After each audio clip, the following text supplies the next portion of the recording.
தந்தி தொலைக்காட்சி நேயர்களுக்கு வணக்கம். நல்லதை சொல்வோம், நல்லதை செய்வோம், நல்லதே நடக்கும். இன்று 7/2/2024 புதன்கிழமை. பூராடம் நட்சத்திரம் இரவு 2:21 வரை, பிறகு உத்திராடம். இன்றைக்கு பிரதோஷம். நந்தியை வழிபட்டு நலம் காண வேண்டிய நாள். சிவதூதனை வழிபட்டு சிறப்புகளை காண வேண்டிய நாள். இந்த அருகில் இருக்கும் ஆலயம் சென்று சிவனையும் நந்தியம் பெருமானையும் உமையவளையும் நீங்கள் வழிபட்டு வந்தால் நல்லது நடக்கும். இன்றைக்கு நான் உங்களுக்கு சொல்ல இருக்கிற நல்ல கருத்து, எந்த பக்கம் தலை வைத்து படுப்பது நல்லது அப்படின்னு சொல்லி முன்னோர்கள் எழுதியிருக்கிறாங்க. கண்ணதாசன் அடிக்கடி சொல்லுவார், ஒரு குடும்பத்தில் சண்டை சச்சரவு இல்லாமல் இருக்கணும்னா அந்த வீட்டில் 2 அறைகள் நல்ல அறையாக இருக்கணுமா. ஒன்று பள்ளி அறை, அதாவது படுக்கை அறை, மற்றொன்று சமையல் அறை. அந்த 2 அறை நல்லா இருந்தாலே சச்சரவு வராதுன்னு சொல்லுவார். இதை வைத்து ஒரு பாடலும் கூட உண்டு. பள்ளியறை சமையலறை இரண்டும் வீட்டில் பக்கபலமாகியிருந்தால் தம்பதியர்க்குள் எள்ளளவும் சச்சரவு இருக்காதென்பார்.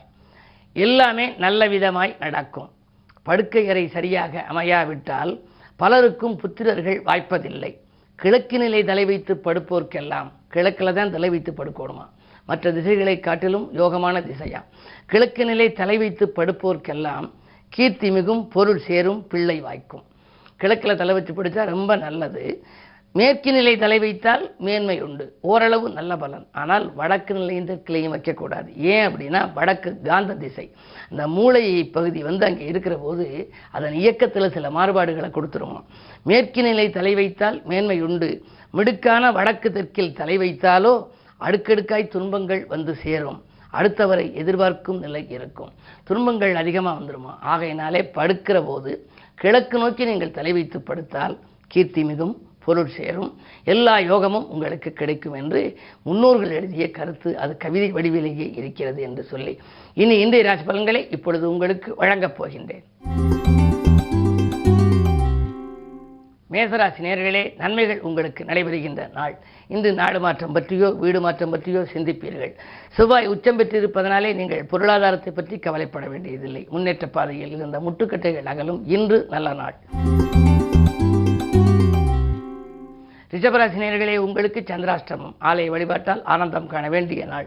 அலைச்சலுக்கேற்ற ஆதாயம் கிடைக்காது, பொருள் விரயம் உண்டு. இன்று பிரதோஷம் என்பதனாலே நந்தியை வழிபடுவது நல்லது. மிதுனராசி நேயர்களே, உங்களுக்கெல்லாம் உற்சாகம் உள்ளத்திலே குடிகொள்ளுகின்ற நாள். உயர்ந்த நிலையை அடைய வழி உங்களுக்கு பிறக்கும். நல்ல சந்தர்ப்பங்கள் எல்லாம் இல்லம் தேடி வரப்போகின்றது. சொத்துக்கள் வாங்குவது பற்றியும் நீங்கள் சிந்திப்பீர்கள். சொந்தங்களாலும் உங்களுக்கு நன்மைகள் கிடைக்கும் நாள் இந்த நாள். கடகராசி நேயர்களே, உங்களுக்கெல்லாம் நினைத்ததை முடித்து நிம்மதி காணுகின்ற நாள். நிலையான வருமானத்திற்கு வழி உங்களுக்கு பிறக்கும். குருவினுடைய பார்வை உங்கள் ராசிக்கு 2ஆம் இடத்தில் பதிகிறது. 4ஆம் இடத்தில் பதிவதனாலே சுகங்களும் சந்தோஷங்களும் வரும். வாகன யோகம் உண்டு. பழைய வாகனங்களை கொடுத்து புதிய வாகனங்கள் வாங்கலாமா என்று கூட சிந்திக்கின்ற நாள் இந்த நாள். சிம்மராசி நேயர்களே, உங்களுக்கெல்லாம் குரு பார்வை இருப்பதனாலே குழப்பங்கள் தீரும். நினைத்ததெல்லாம் நிறைவேறப் போகின்றது. இன்று காலையிலேயே உங்களுக்கு நல்ல தகவல் கிடைக்கும். பணப்புழக்கம் நன்றாக இருக்கிறது. அது மட்டுமல்ல, உங்களுடைய தேவைகளை பூர்த்தி செய்ய நண்பர்களும் ஒத்துழைப்பாக இருப்பார்கள். அருகில் இருக்கும் உடன்பிறப்புகளும் உங்களுக்கு உறுதுணையாக இருப்பார்கள். விலகிச் சென்ற சொந்தங்கள் கூட இன்று விரும்பி வரலாம். இன்று பிரதோஷம் என்பதனாலே நந்தியை வழிபடுவது நல்லது. கன்னிராசி நேயர்களே, உங்களுக்கெல்லாம் எண்ணியது நிறைவேறும். இடமாற்றங்கள் இனிமை தரும். புண்ணிய காரியங்களுக்காக பொருளுதவி செய்யவும் நீங்கள் முன் வருவீர்கள். அஷ்டமத்திலே குரு இருப்பதனாலே அலைச்சல் ஏற்படுமே என்று நினைக்க வேண்டாம். அஷ்டமாதிபதி உச்சம் பெற்றிருக்கிறார். அலைச்சலுக்கேற்ற ஆதாயம் உண்டு. விலை உயர்ந்த பொருட்கள் வாங்குவது பற்றி சிந்திப்பீர்கள். துலாம் ராசி நேயர்களே, உங்களுக்கு தனாதிபதி உச்சம் பெறுவதனாலே தனவரவு தாராளமாக வரும்.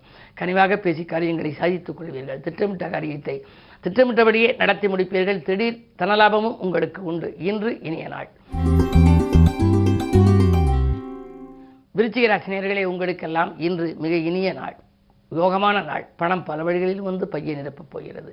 அதிகார வர்க்கத்தினரின் ஆதரவு உங்களுக்கு கிடைக்கும். தொழில் விருத்தி, உத்தியோக விருத்தி என்று அனைத்திலும் உங்களுக்கு நன்மைகள் கிடைக்கும். காரணம், உங்கள் ராசிநாதன் உச்சம். அவரோடு லாபாதிபதி புதனும் இருக்கின்றார். தொழில் அதிபதியாக விளங்கும் தொழில் ஸ்தானாதிபதி சூரியனும் இருக்கின்றார். எனவே இன்று உங்களுக்கு ஒரு மிக மிக இனிய நாள். ஏதேனும் புது முயற்சிகள் நீங்கள் செய்ய நினைத்தால் செய்யலாம். அதன் மூலம் உங்களுக்கு வெற்றியும் கிடைக்கும்.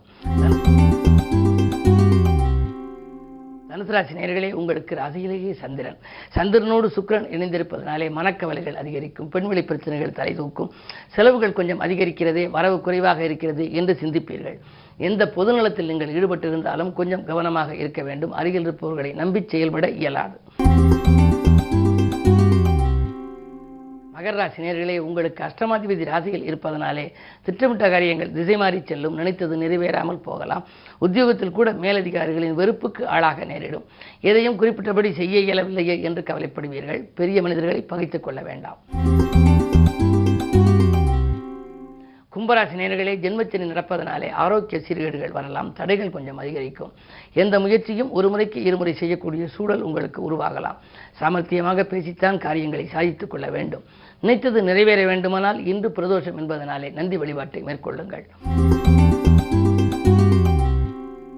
மீனராசி நேயர்களே, ஜென்மத்திலே ராகு. பயணங்களால் பலன் கிடைக்கும். பக்குவமாக பேசி காரியங்களை சாதித்துக் கொள்வீர்கள். பணத்தேவைகள் உடனுக்குடன் பூர்த்தியாகும். அரசியல்வாதிகளாலும் உங்களுக்கு அனுகூலங்கள் உண்டு. ஆனால் 7ஆம் இடத்திலே கேது. இல்லற வாழ்க்கையை சொல்லும் இடம் 7ஆம் இடம். அங்கு கேது இருப்பதனாலே வாழ்க்கை துணை வழியே சில பிரச்சனைகள் வரலாம். குடும்பத்தில் உள்ளவர்கள் குணமறிந்து நடந்து கொள்ளுங்கள். விட்டுக் கொடுத்து சென்றால் வெற்றி கிடைக்கும். மேலும் விவரங்கள் அறிய தினத்தந்தி படியுங்கள்.